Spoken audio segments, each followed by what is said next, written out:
eu sou a professora Ana Paula e vou lecionar a disciplina de Matemática para o 7º ano do Colégio Emaús. Tudo bem com vocês, 7º ano? Como que vocês estão? Eu volto agora nessa videoaula para fazer a correção das atividades que eu deixei para vocês na videoaula anterior àquela que foi de revisão.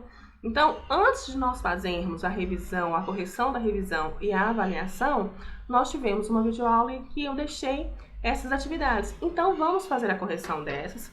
Não vou fazer de todas, tá, gente? Algumas, claro, vou mostrar para vocês como nós chegamos no resultado. Algumas que pedem o uso da calculadora, como vocês já estão habituados, aí eu não faço, passo a passo, porque vocês realmente utilizarão a calculadora. Mas vamos fazer essa correção para a gente dar, prosseguimento ao conteúdo de matemática. Antes de fazer a correção, eu só quero lembrar com vocês essa unidade de medida de energia, porque ficou um tempinho sem vermos esse conteúdo, só para a gente poder fazer a correção. Olha só, unidade de medida de energia. Quando dormimos, caminhamos, estudamos, lemos um livro, praticamos algum esporte ou fazemos qualquer outra atividade física, o nosso corpo consome energia, que é obtida a partir da alimentação. Essa energia pode ser medida tendo como unidade padrão a caloria, tá? Os alimentos industrializados apresentam informações nutricionais em suas embalagens, sendo uma delas a quantidade de energia que será fornecida ao organismo quando esse alimento for ingerido. Como a caloria é uma unidade muito pequena, essa informação é dada, em geral, em quilocaloria, tá, gente? A gente simboliza quilocaloria como o kcal, tá? Quilocaloria. Uma quilocaloria é equivalente a 1000 calorias, tá? Isto é, uma quilocaloria igual a 1000 calorias. Assim, presta atenção, gente. Isso aqui, que número que é esse aqui? Olha, 1.800.000 calorias, por exemplo, podem ser indicadas por 1.800 quilocalorias. Era só você multiplicar aqui depois, então, por quê? Por 1000, porque cada unidade de quilocaloria vale 1000 calorias. Outra unidade de medida de energia é o joule, sendo o quilojoule, o kJ, um dos seus múltiplos. Então, 1 quilojoule é igual a 1000 joules. E uma caloria equivale a 4,184 joules. Assim, temos as relações apresentadas a seguir. Por que eu estou lendo? Porque nessa correção tem muitas atividades que era só fazer a multiplicação para poder fazer essa conversão. Olha aqui, olha. Uma caloria é igual a 4,184 joules. Então, uma quilocaloria é igual a o quê? 4.184 joules, porque uma quilocaloria não é igual a 1000 calorias, não é verdade? Então, bem tranquilo. Então, uma quilocaloria é igual a 4,184 joules, quilojoules, ok? Então, uma quilocaloria é igual a 4,184 quilojoules. Então, vamos lá. Número 14. Observe as informações e responda as questões. Valor energético de alguns alimentos, tá, gente? Esses dados aqui foi lá de 2011. Qual dos alimentos é o mais calórico e qual é o menos calórico? O mais calórico é a sardinha e o menos calórico é o alface. Se em certa refeição uma pessoa consumir 120 gramas de arroz, 80 gramas de feijão preto e 90 gramas de peito de frango e 30 gramas de alface, quantas quilocalorias ela vai ingerir? 368,2 quilocalorias. Gente, o que você precisa fazer aqui? Eu vou dar só uma instrução. Aqui não está o valor energético por 100 gramas. Se eu quero 120 gramas de arroz, o que eu tenho que fazer? Olha só, 100 gramas, eu tenho que entender que a cada 10 gramas, vamos pensar assim, a cada 10 gramas são 13 calorias. Então, é bem fácil a gente fazer esse tipo de questão. É só você fazer essa associação. Olha só, 80 gramas de feijão. Vamos lá no feijão preto. 100 gramas tem 77 calorias. Então, cada 10 gramas é 7,7 calorias. Então, 80 gramas, então vai ser o quê? 7,7 vezes 8. Gente, é muito tranquilo. É só você fazer essa associação, tá bom? Letra C. Quantas quilocalorias uma pessoa vai ingerir se consumir 180 gramas de bacalhau? 244,8 quilocalorias. E quantos gramas de batata doce uma pessoa deve consumir para ingerir 100 quilocalorias? Aproximadamente 130 gramas, ok? Na número 15, Quando realizamos qualquer atividade, mesmo que não seja a prática de um esporte, estamos gastando energia. A seguir está representada a quantidade média de energia que se gasta no período de 1 hora de acordo com a atividade. Olha só, dormir, 60 quilocalorias. Caminhar, 4 km por hora, 240 quilocalorias. Subir escada, 1000 quilocalorias. De acordo com as imagens apresentadas, elabore um problema e dê para um colega resolver. Em seguida, verifique se resolveu corretamente. Então, se você elaborou um problema, pode deixar aí no seu caderno, é uma resposta pessoal, tá? Vamos aqui na número 16. A quantidade diária de caloria que uma pessoa necessita está relacionada a diversos fatores, entre eles a idade e o sexo. Veja ao lado as quantidades diárias recomendadas para a ingestão de calorias por faixa etária e sexo, considerando um nível moderado de atividade física. Olha aqui, ó. Necessidade energética diária, 2012. Faixa etária de 0 a 2 anos, masculino, 950 quilocalorias, feminino, 850 quilocalorias.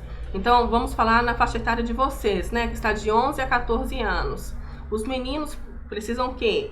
De 2.558 quilocalorias e as meninas de 2.267 quilocalorias, tá? Letra A. Quantas quilocalorias correspondem à necessidade diária de cada pessoa a seguir? A Elaine, ela tem 13 anos, gente. Ela é uma menina e está nessa faixa etária aqui. Então, 2.267 quilocalorias. O Rafael, ele tem 17 anos. Ele está nessa faixa etária e ele é menino. Então, 3.225 quilocalorias. O Diego, ele tem 5 anos. Ele está aqui, ó, entre 13 e 7 anos. Então, 1.413 quilocalorias. O Márcio, ele tem 8 meses, olha só, pequenininho, de 0 a 2 anos, então ele precisa de 950 quilocalorias. E a Bruna, com 18 meses, gente, é 1 ano e 6 meses, não é mesmo? Então, ela tá aqui, ó, de 0 a 2 anos também, ela precisa de 850 quilocalorias, tá? Bem tranquilo. Letra B. Diariamente, de quantas quilocalorias Elaine necessita a mais que Bruna? Só fazer lá a subtração de uma pela outra. Então, 1.417 quilocalorias. Qual é a necessidade calórica semanal de Diego? Pega um dia e multiplica por 7, gente. 9.891 quilocalorias. E com o auxílio de uma calculadora, determina em quilojoules a necessidade energética diária de Bruna. É só fazer o quê, gente? Por isso que eu deixei aqui para vocês, olha, nesse inicinho aqui, olha. 1 quilocaloria é igual a 4,184 quilojoules. Então, é só você fazer o quê? A multiplicação, ok? E na letra E, de acordo com as recomendações apresentadas de quantas quilocalorias você necessita diariamente. Então, a faixa etária de vocês está aqui, né? Os meninos necessitam dessa e as meninas dessa aqui. Número 17. Entre as unidades de medida litro e mililitro, qual é a mais adequada para indicar a medida de capacidade de cada recipiente? Vamos lá. 1 galão de água, gente, o litro, né? Um copo de plástico, mililitro. Uma cuia para chimarrão, mililitro. A lata de tinta, litro. A seringa, mililitro. E uma piscina, litro. Quanto mais líquido couber lá dentro, né, gente, maior vai ser. Então, eu vou precisar usar o litro. Quanto menor, eu utilizo o mililitro. Número 18. Converta em mililitros cada medida indicada. Bem tranquilo também, gente. 1 litro, cada litro tem 1.000 mililitros. Então, 1 litro e 290 vai ser o quê? 1.290 mililitros. 5 litros, gente, tem o quê? 5.000 mililitros. Mais 110, 5.110 mililitros.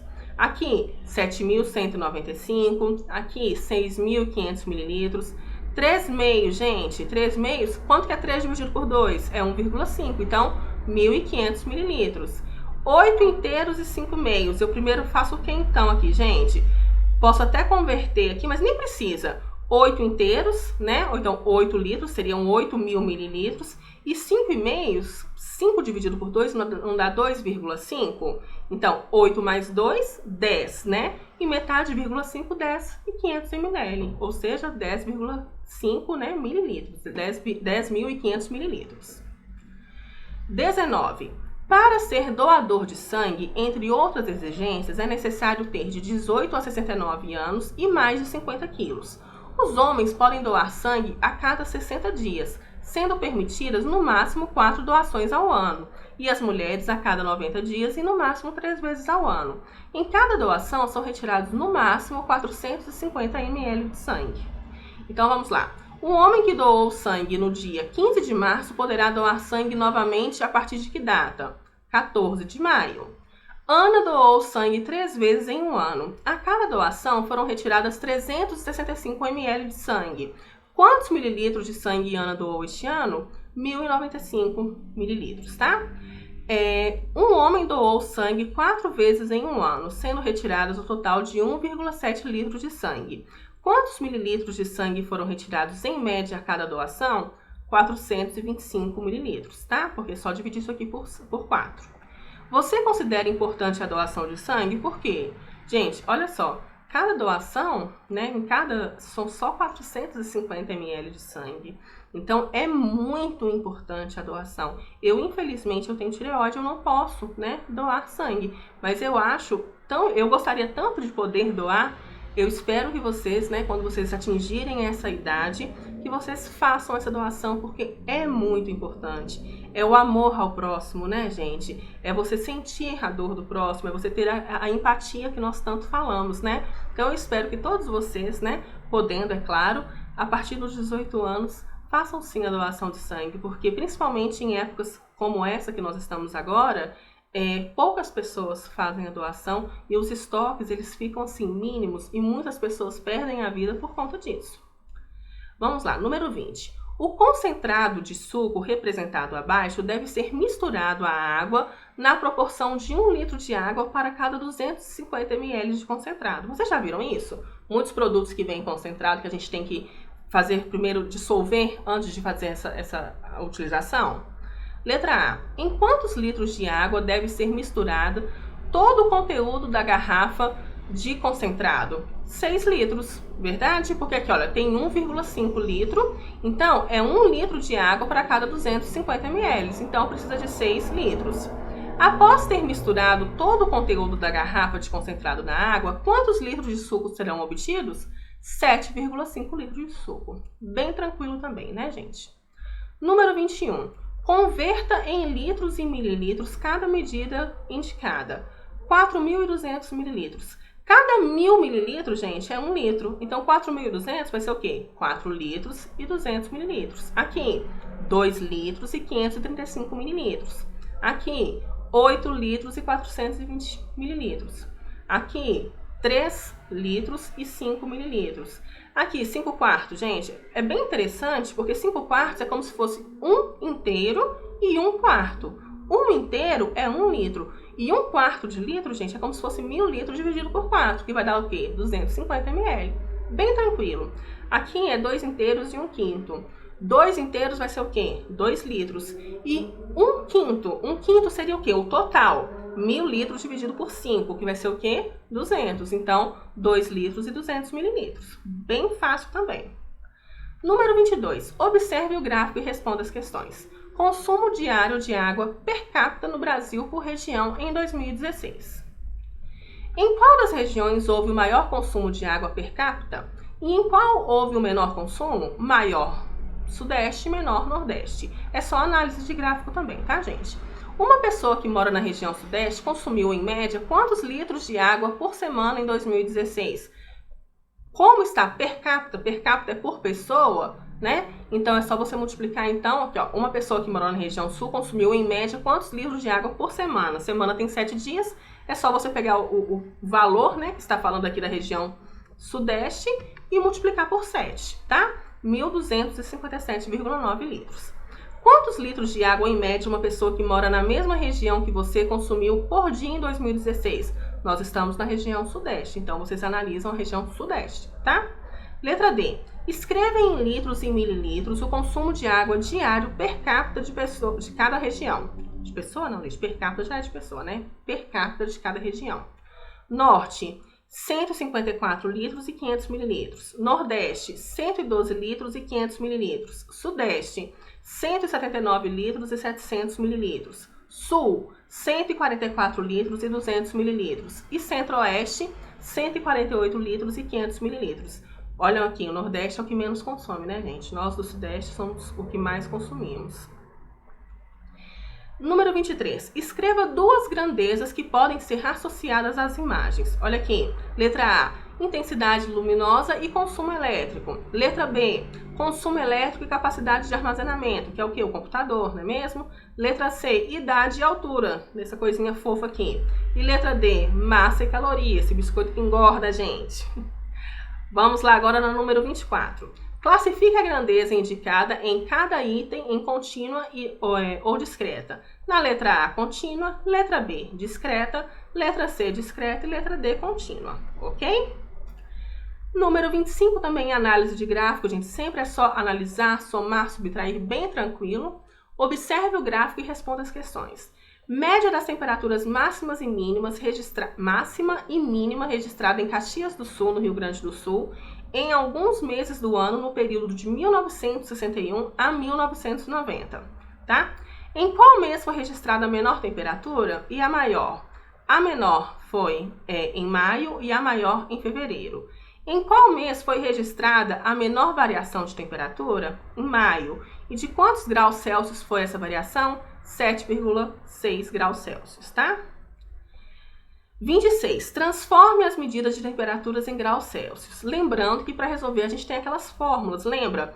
De Kelvin para Celsius e de Fahrenheit para Celsius. Já falei isso com vocês também. Olha aqui. Essa temperatura aqui é 320 Kelvin, não é mesmo? Então, para passar para Celsius, a gente vem cá nessa fórmula. O que eu preciso fazer? Pegar o 320 e subtrair por 273. Então, a resposta, aí eu estou transformando dessa unidade de medida para essa, 47 graus Celsius. Aqui a temperatura da menina está 101,3 Fahrenheit. Para eu converter para Celsius, eu venho cá e faço o quê? 5 que multiplica 101,3 menos 32 dividido por 9. Eu faço 101,3 menos 32, o resultado eu multiplico por 5 e depois divido por 9, você vai ver que vai dar 38,5 graus Celsius, tá bom? Número 27. Marina comeu no café da manhã uma fatia de bolo de 80 gramas e tomou um copo de achocolatado de 200 mililitros. Sabendo que em 100 gramas desse bolo há 311 quilocalorias e que em 1 litro desse achocolatado há 925 quilocalorias, quantas quilocalorias Mariana ingeriu no café da manhã? Gente, a primeira atividade que eu fiz a correção com vocês foi bem parecida com essa. Você tem que prestar muita atenção. Por quê? Ela tomou 80 gramas, né? Desculpa, ela comeu. Tomou não, desculpa, gente. Ela comeu uma fatia de 80 gramas, não é mesmo, de bolo? E eu sei que 100 gramas desse bolo tem 311 quilocalorias, não é verdade? Então, eu sei que a cada 10 gramas é só dividir. Para virar 10 aqui, eu não divido 100 por 10. Dividindo isso aqui por 10 dá 31,1. Então, cada 10 gramas de bolo que ela come são 31,1 calorias. Ela não comeu 80? Então, ela comeu o quê? 8, né, como se fosse assim, 8 fatias de 10 gramas. Então, eu faço o quê? 31,1 vezes 8. Então, no bolo foi 248,8 quilocalorias. E agora, assim, que ela tomou, né, achocolatado, tá falando que tomou o bolo. Desculpa, gente. O achocolatado que ela tomou, olha só, ela tomou 200 ml. Eu sei que 1 litro desse achocolatado há 925 quilocalorias. O que eu tenho que saber? Então, cada 100 ml, presta atenção, cada 100 ml vai ser o quê? 92,5 quilocalorias, não é verdade? Já que ela tomou 200, então ela tomou 92,5 vezes 2. Então, ela tomou 185 quilocalorias. Somando isso aqui, ingeriu, né, de quilocaloria no café da manhã, 433,8 quilocalorias. A Mariana ingeriu, muita coisa, né? Número 28, veja na tabela o gasto energético de uma pessoa com aproximadamente 70 quilos na prática de alguns esportes. E com uma calculadora, determine em quilojoules o gasto calórico de cada esporte apresentado durante os 30 minutos. Então aqui mostrei para vocês também como que a gente faz a conversão, tanto na aula anterior, né, as revisões, quanto mostrei para vocês também qual é a unidade de medida de cada um e como pedir uma calculadora. Eu deixei a resposta aqui para vocês, também ficou muito tranquilo. Tá? Número 29. A bomba de combustível de certo poço tem vazão cuja medida é 550 ml por segundo. Calcule quantos segundos, no mínimo, essa bomba leva para abastecer um veículo com 33 litros.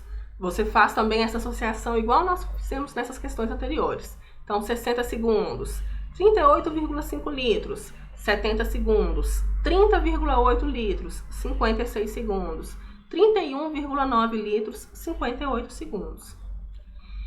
Número 30.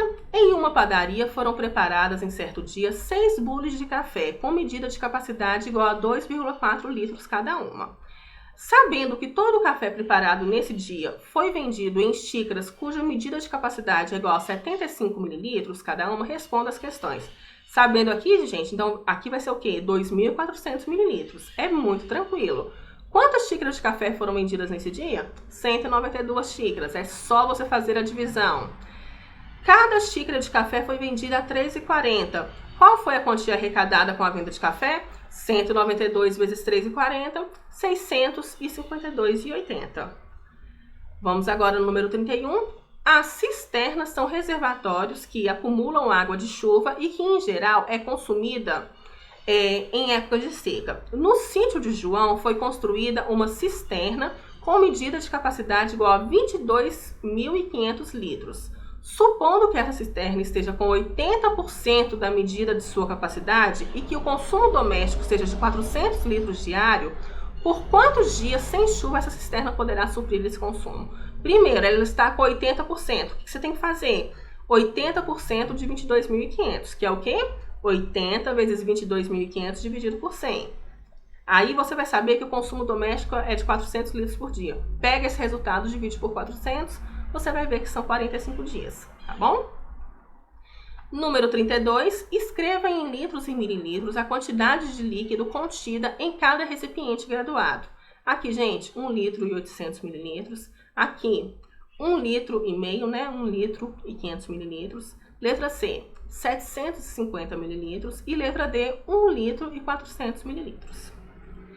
Agora, gente, fiz a correção com vocês. Se vocês ficarem com alguma dúvida, vocês podem entrar em contato comigo, tá? Eu estou à disposição. É muito tranquila, é muito mais interpretação do que cálculo. Você tem que saber o que você vai fazer, qual cálculo você vai fazer. Porque essa questão de multiplicação, divisão, vocês já estão craques. Então, me coloco à disposição. Qualquer dúvida, vocês podem entrar em contato comigo. Nós vamos lá agora para o capítulo 8. Nós vamos falar sobre ângulos. Essa matéria é muito gostosa. Olha só, as ideias de ângulo. Podemos observar a presença dos ângulos em diversas situações, como em uma manobra de um skatista, na estrutura do telhado de uma casa ou no giro dos ponteiros de um relógio. O ângulo pode ser associado à ideia de giro, tá? Em torno de um ponto fixo. Veja na imagem ao lado a posição do setor de um ventilador. Então, olha aqui, gente. Quando ele vai mexendo, são ângulos diferentes, né? Podemos realizar os seguintes giros nesse setor: 1/4 de volta no sentido horário, 3/4 de volta no sentido horário, meia volta no sentido horário ou uma volta no sentido horário, tá? Ângulo é uma figura geométrica formada por duas semirretas de mesma origem. Olha aqui, olha, duas semirretas de mesma origem. Na figura, as semirretas OA e OB são lados do ângulo. E esse O aqui, essa origem, é o vértice do ângulo, tá? Indicamos esse ângulo por... Ou a gente pode falar que é o ângulo O, a gente coloca o acento circunflexo nele. Ou a gente fala que é o ângulo AOB ou BOA. Lembrando que no meio, tá, gente? No vértice, a gente sempre coloca o acento circunflexo. Ângulos. Das unidades utilizadas para indicar medidas de ângulos, podemos destacar o grau, tá? Para termos ideia da medida de um grau, podemos imaginar uma circunferência dividida em 360 partes iguais. Um grau é a medida de um ângulo com vértice no centro da circunferência correspondente a uma dessas partes, tá? Se considerarmos uma volta completa, teremos um ângulo cuja medida é 360 graus. Uma volta completa, gente, sempre 360. Metade, sempre 180, tá? Essa ideia de dividir a circunferência em 360 partes iguais é atribuída aos babilônios, civilização que viveu na Mesopotâmia, onde atualmente é o Iraque. Veja ao lado a representação de um grau. Olha aqui, gente, medindo ângulos. Aqui mostrou, né, a representação de um grau, tá? Medindo ângulos. Em anos anteriores, vimos que podemos medir a abertura de um ângulo, ou seja, determinar a sua medida com o auxílio de um transferidor, tá? Nos transferidores há duas graduações, uma no sentido horário e outra no sentido anti-horário. Isso facilita a leitura da medida de um ângulo, pois realizamos medição de acordo com a posição em que ele se encontra. Olha aqui, essa linha de fé aqui, gente, é o mais importante que vocês precisam ver. Vou mostrar para vocês. Esse aqui é um transferidor de 180 graus e esse é um transferidor de 360 graus. Vamos supor aqui, olha, para medir um ângulo utilizando um transferidor, posicionamos o seu centro no vértice do ângulo com a linha de fé coincidindo com um dos lados do ângulo. Veja um exemplo. Olha aqui, gente, presta atenção. Se eu quero medir esse ângulo aqui, eu vou pegar essa minha linha aqui, olha aqui, eu vou colocar direitinho aqui em cima desse ângulo e essa linha de fé aqui, olha aqui, ela tem que ficar aqui no vértice. Prestem atenção. Aí sim eu vou conseguir saber qual que é a medida do meu ângulo. Olha que interessante. Nesse caso aqui são 85 graus. E quando eu vou construir um ângulo com o transferidor? É muito fácil também. Olha, com o transferidor podemos construir um ângulo a partir de uma medida dada. Veja, por exemplo, como construir um ângulo de 125 graus utilizando a régua e o transferidor. Com o auxílio de uma régua, traçamos uma linha, que será um dos lados do ângulo. Você fez a linha. Marcamos o vértice O. Então, a gente fez a linha e marca um vértice, tá? Marca um ponto aqui nessa linha, em uma das extremidades da linha traçada. Posicionamos o centro do transferidor e alinhamos o lado do ângulo com a linha de fé do transferidor. E em seguida marcamos 125. Olha aqui, você colocou aqui a linha, posicionou o centro aqui com essa linha de fé. E o que você faz? Vem cá e vê aonde está o 125 e faz um pontinho. Você vem aqui depois e pega o vértice e faz um traço, né? Até esse ponto que você marcou. Então, como que você faz? Desenhou uma reta, marcou um pontinho, posicionou o transferidor, verificou qual que é, né, a medida do ângulo que você quer construir, faz um pontinho, tira o transferidor e desse centro que você marcou, você faz a reta até esse pontinho aqui que vai ser a medida do ângulo. Muito tranquilo, tá? Olha aqui, ó, por último traçamos uma linha ligando o vértice O à marcação. Olha aqui, tá vendo? Aonde a gente marcou, a gente vem cá na pontinha e faz o traço. Muito tranquilo, gente. Vamos falar um pouquinho agora da classificação dos ângulos. Gente, o ângulo ele pode ser reto, raso, agudo ou obtuso. Um ângulo reto é um ângulo de 90 graus. Um ângulo raso é um ângulo de 180 graus. Um ângulo obtuso é um ângulo que ele mede mais que 90, sabe? Ele é maior do que 90 e menor do que 180. E um ângulo agudo, ele tem uma medida menor do que 90 graus, tá? Vocês vão aprender muito agora também sobre ângulos complementares e ângulos suplementares. Os ângulos complementares são ângulos cuja soma dá 90 graus. E os ângulos suplementares são ângulos cuja soma dá 180 graus. Vocês vão perceber que nós vamos fazer até problemas relacionados a isso utilizando a equação. Mas o que você precisa saber agora é que o ângulo complementar é aquele cuja soma dá 90 graus. Ou seja, qual que é o complemento de um ângulo de 20 graus? 90 menos 20. Qual que é o suplemento de um ângulo de 100 graus? Está te perguntando quanto que falta para chegar a 180. Então, seria 80 graus. Viram? É bem interessante, é bem facinho. Aqui, por exemplo, olha, qual que é o complemento de um ângulo de 50 graus? 40, porque é o que falta para chegar a 90 graus. Qual que é o suplemento de um ângulo de 50 graus? 130, que é o que falta para chegar a 180 graus, tá? Dizemos que dois ângulos são suplementares se a soma de suas medidas for 180 e complementares se a soma for 90, igual eu passei para vocês.